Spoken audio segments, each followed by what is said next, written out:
A buyback for Woolworths shareholders. It's $840 million worth of franking credits included within that.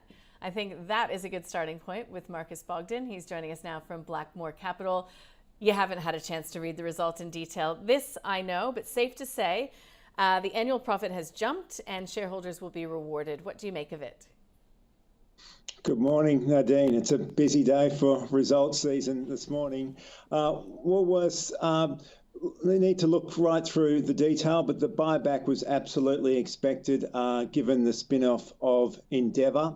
Endeavour's results, I think, were absolutely encouraging in terms of the revenue uplift and also the margin uplift. In Woolworths, the key trends there will be, have they been able to increase their EBIT margin like Coles did? And really the trends that we're seeing locally, is it return back to local shopping? Obviously, Coles and Woolworths are benefiting from a surge in online sales.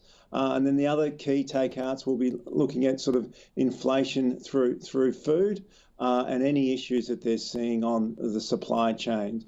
But my tilt certainly at the moment is to be across these consumer staple defensive companies, which I think will continue to do well as we remain in lockdown. Okay, yeah, got that for Woolworths. Initial reaction from Marcus Bogdan.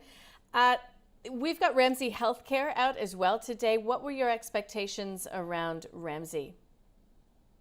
Well, I think it's going to be a mixed bag. And I think if you look at the Medicare data for July, you can absolutely see the impact of lockdowns that they're having on medical consults and procedures. Surgery, diagnostics, pathology, the PCR testing and GP visits are all down well into the double digits. And I think those trends will continue in August. And so until we come out of these lockdowns and then you see the reversal there in terms of elective surgery, Ramsay, as a hospital operator, will struggle. But then the uplift that you'll see post the lockdown, I think, will be extensive. And you're starting to see that in their Northern Hemisphere businesses in the UK and France as they're more advanced as they're coming out of lockdown. The issue with the hospitals is the public system has delayed a lot of surgery and a lot of procedures. And I think that that will need to be fulfilled both in the public and the private. So ultimately, I think the medium-term trends are very encouraging, but the short-term issues are very evident at the moment. Yeah, final dividend of $1.03 per share, saying that it's a solid result. This is company commentary despite the COVID environment. It says that there are growth opportunities that provide confidence for the medium to long term despite the ongoing COVID-19 disruptions in FY22. Revenue coming through at $5.4 billion, and that is just from patients and other revenue as well. So EBIT at $636 million. So Ramsay Healthcare, still early days. We'll see how the market reacts to that one. But you're happy holding Ramsay then because of that reopening thematic, Marcus? I think if you're a medium to long-term investor and you can see through these short-term challenges that many of these healthcare companies are having, you've seen that with CSL where the markets are looking through FY22 to FY23, but no doubt in the short term you're seeing challenges in these businesses.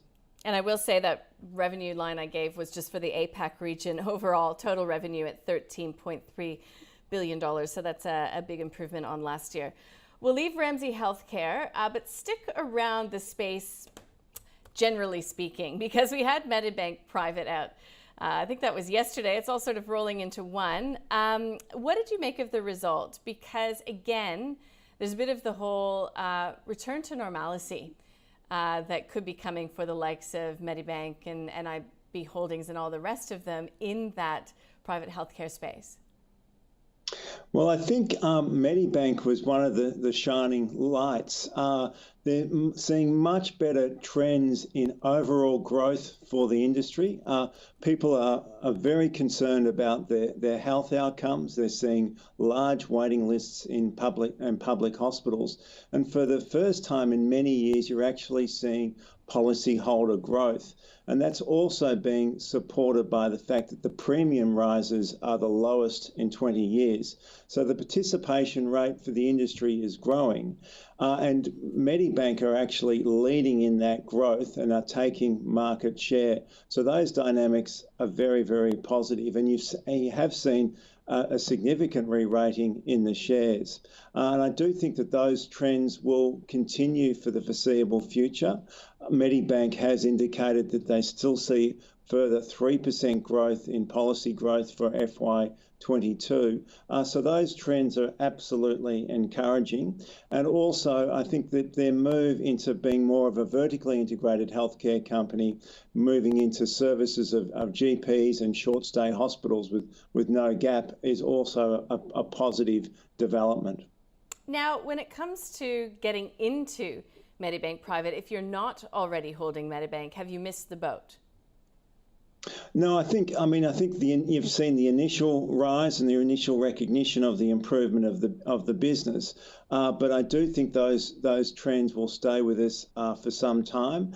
And Medibank are delivering. They're getting earnings growth, they're getting a good uplift in dividend, and they've got an unquestionably strong balance sheet. So for us, I think it is a very strong medium to long-term hold in the portfolio.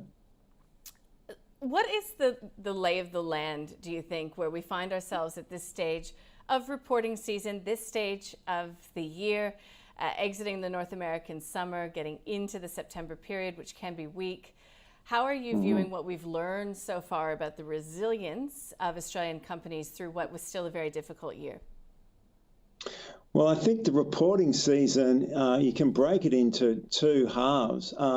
In the initial first and second week, we actually saw really strong results. We saw earnings beats, we saw buybacks, special dividends, and a very sort of benign outlook. And that was, led by CBA, Suncorp, a better than expected result from Telstra. But then as we've moved further into the reporting season, I think it's becoming more challenging and more cautious. We're seeing far more conservatism around the outlook for FY22.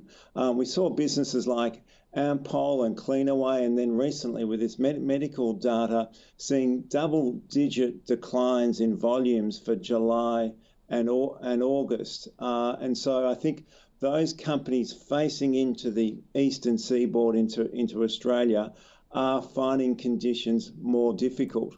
On the other hand, those companies that are exposed internationally, particularly in the US market, companies like Amcor and Brambles, continue to see very good trends in those markets. So I think there's two parts to it. You've seen initially very, very strong results, but I think that's moderated as we've gotten further into the reporting season. And only a few days really left to go of the thick and furious nature of reporting season. So no doubt we'll be doing a post-mortem shortly with you in more detail, Marcus. Really appreciate your time today. Thank you. Thanks very much, Nadine. Cheers.